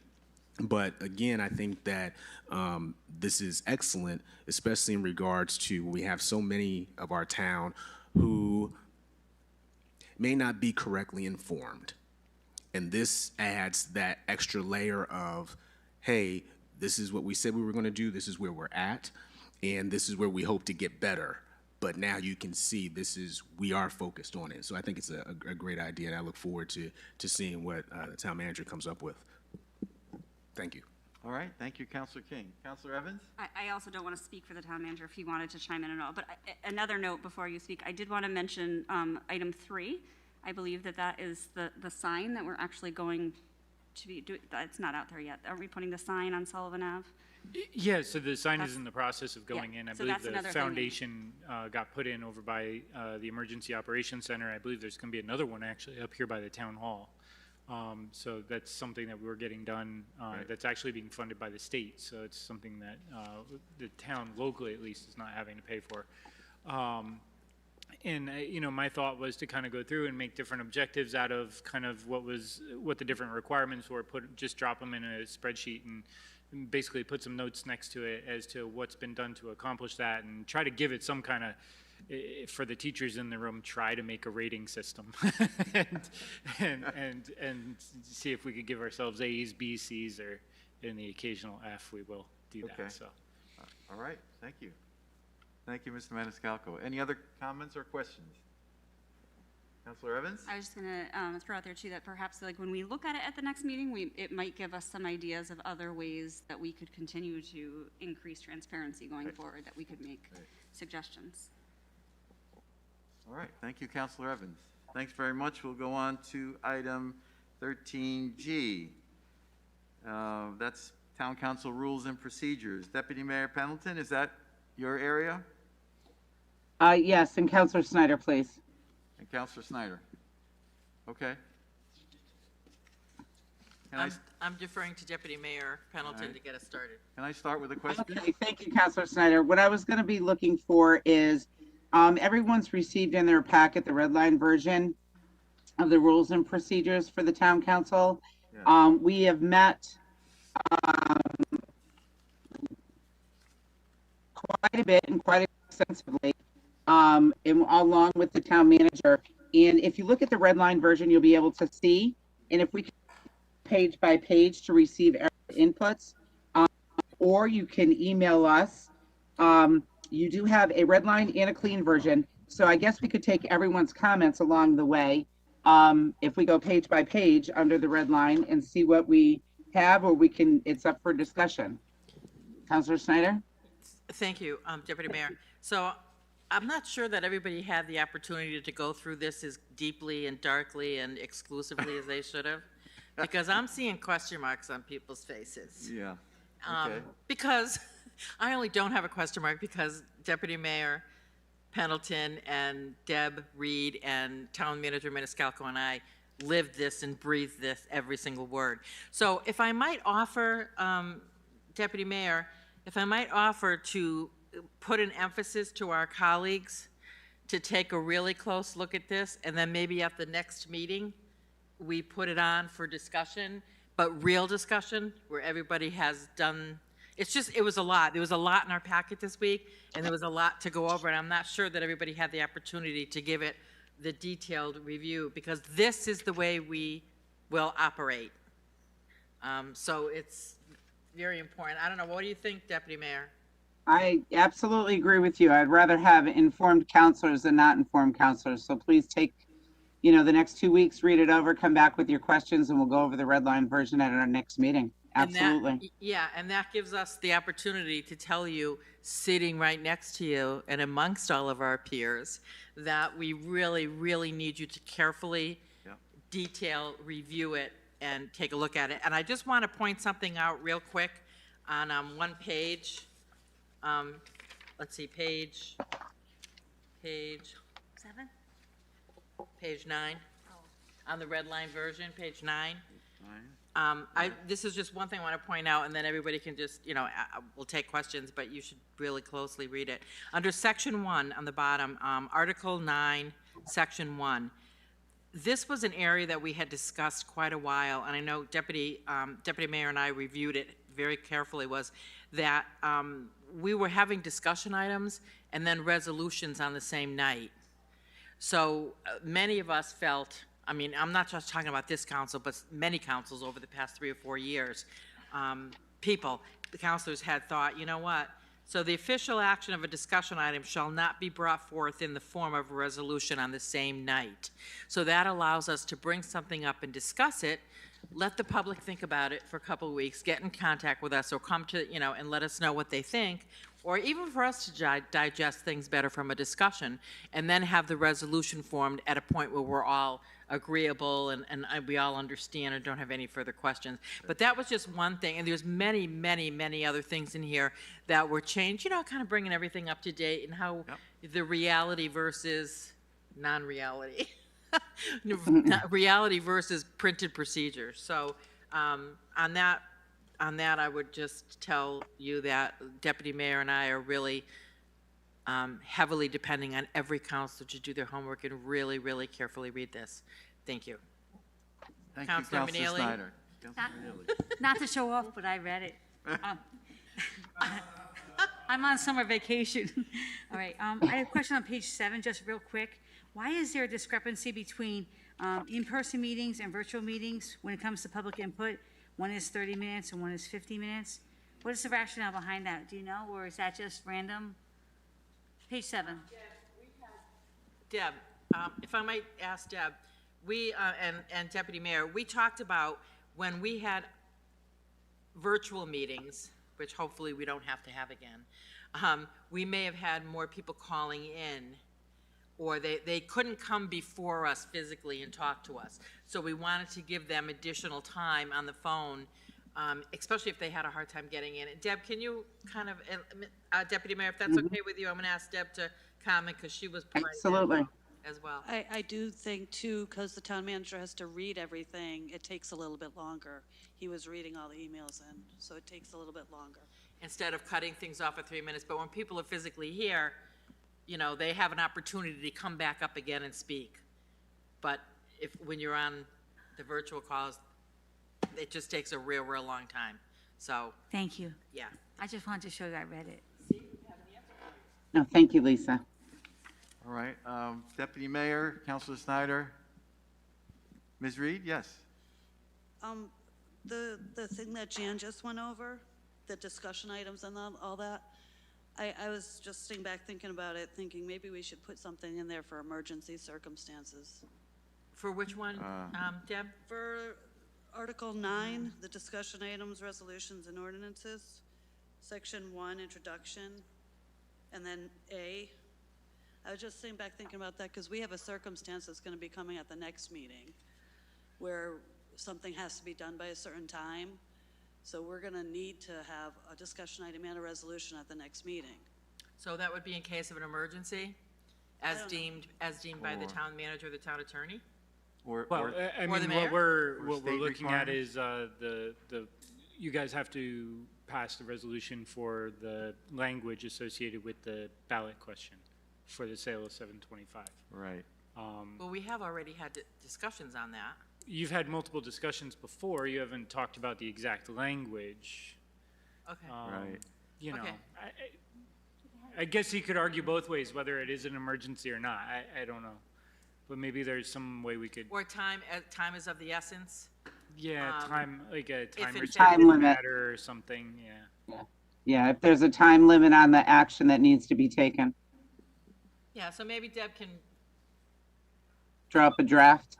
yeah, it's just Okay. for just that one, that 9(1)(a).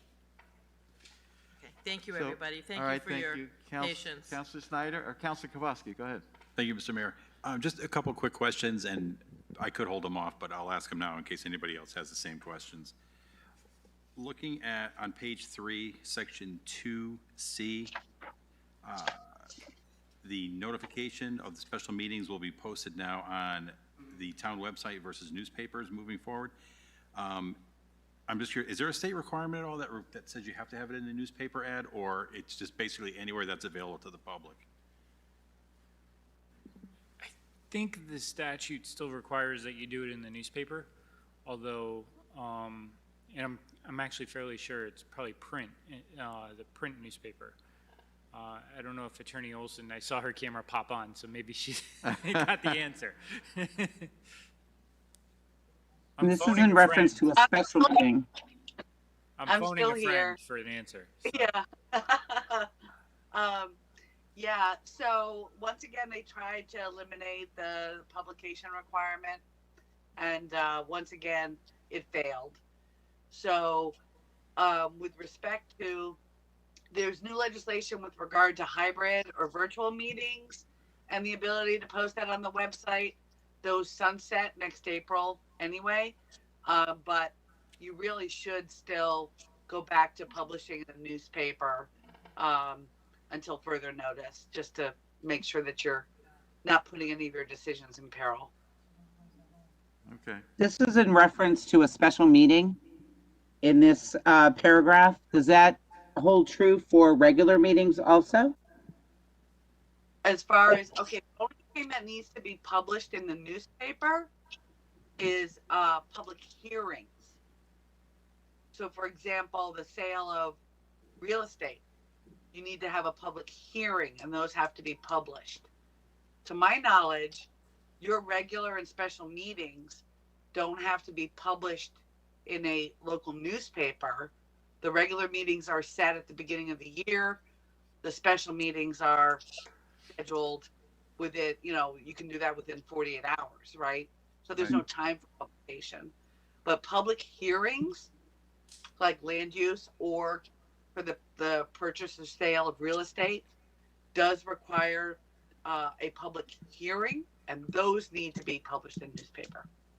I would also advise you to put everything on your website anyway. Again, it never hurts to give too much notice. Nobody can be heard to complain about too much notice as opposed to too little. Right, then we're covered. So then, Attorney Olson, should we maybe have a little blip in here about public hearings are required to be published in the newspaper? Right. Because this is in reference to just a special meeting. So maybe we should have something in here about public hearings are required to be published in the newspaper. Right. So I apologize. I didn't realize that you were just looking at the policies that you're planning to implement. My advice would be, well, first of all, it's twofold. I agree with what Deborah said. You need to have an out if there is a time-sensitive matter that you have to address. Something where if you wait too long, you're going to lose a good deal or something. But you have to decide whose call that is. So I would add to what Deborah said and to what Councilor Snyder said. It's not enough just to have, and yourself for that matter, it's not just enough to decide whether there's a time limit or not. There should be a designated person to call that, to say, this is something that can't wait. So that's number one. And then with respect to the publication requirements in your policy, my advice, so that you don't have to amend this all the time, is that you follow whatever state law requires.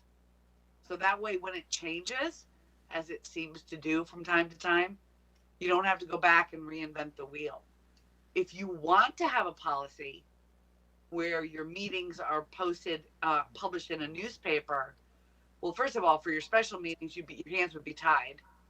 You can't do that.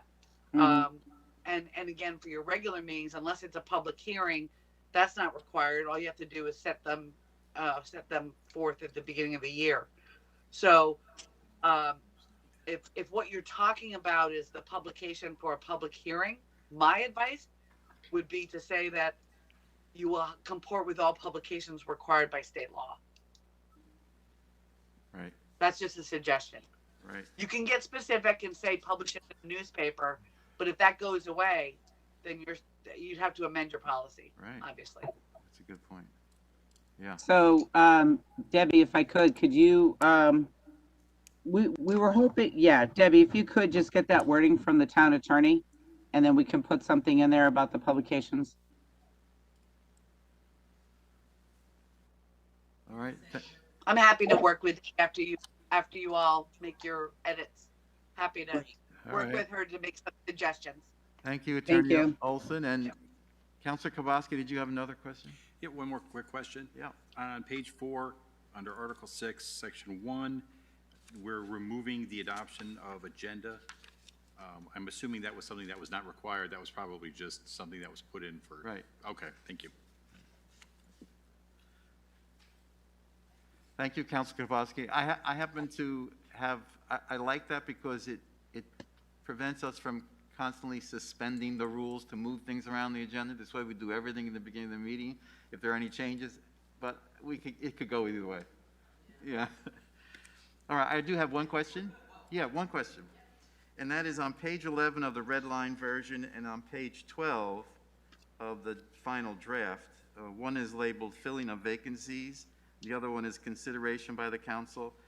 I know what our practice is in the sense that a name is brought to us, it's approved for nomination at one meeting, and 2 weeks later, the person is then appointed.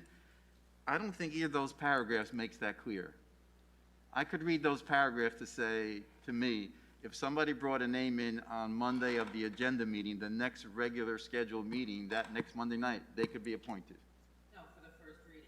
You could, no, I'm saying, you're right, but not the way this is worded. That's not what it says. Yeah, I don't think it's worded clearly enough to make sure that we're saying that.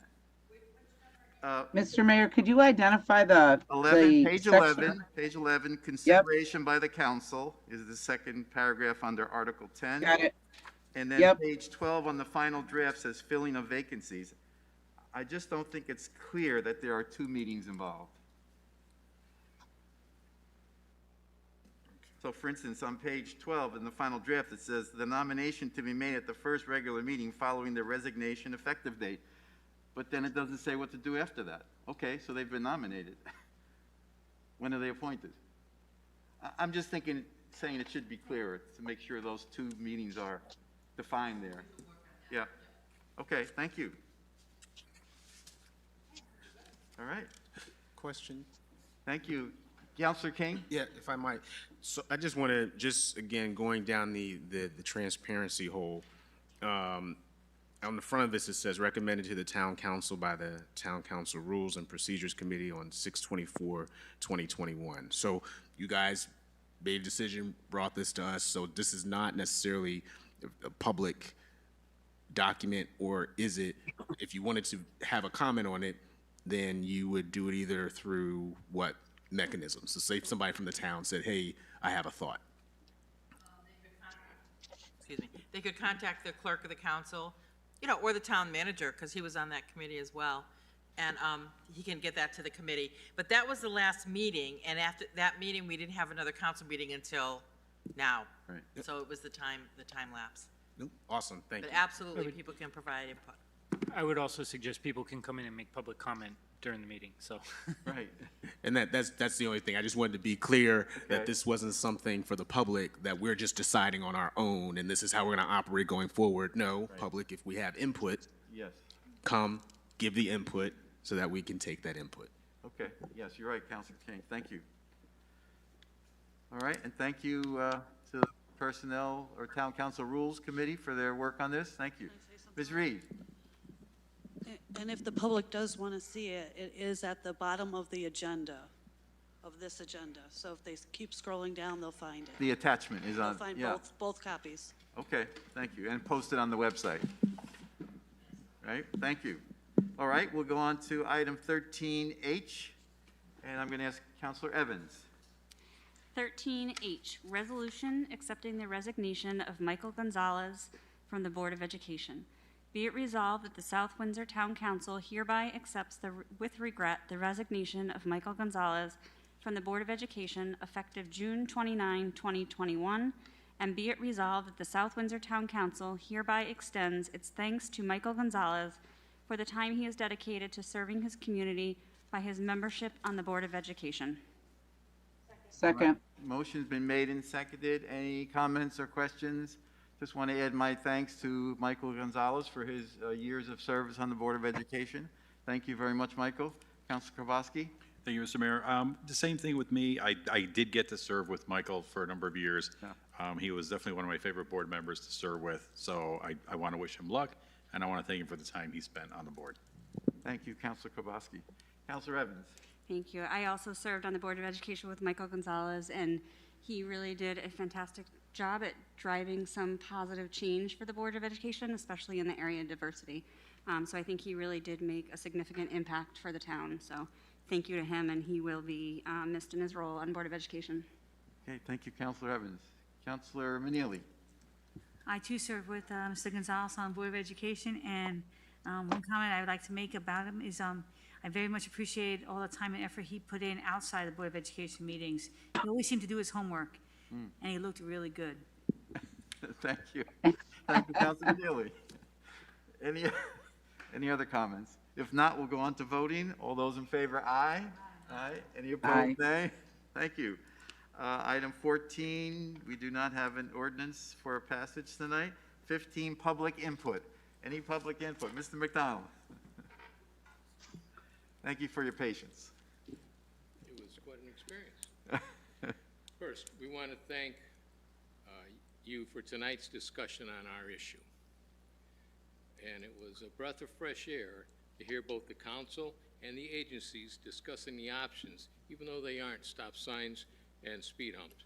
And Mike, please pass our appreciation on to the chief. And at this point, we can only hope that the meetings that you talked about will come up with a viable solution that works. Thank you. All right, thank you, Mr. McDonald. Any other public input?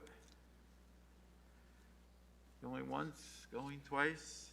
All right, communications from the council. Councilor Manili.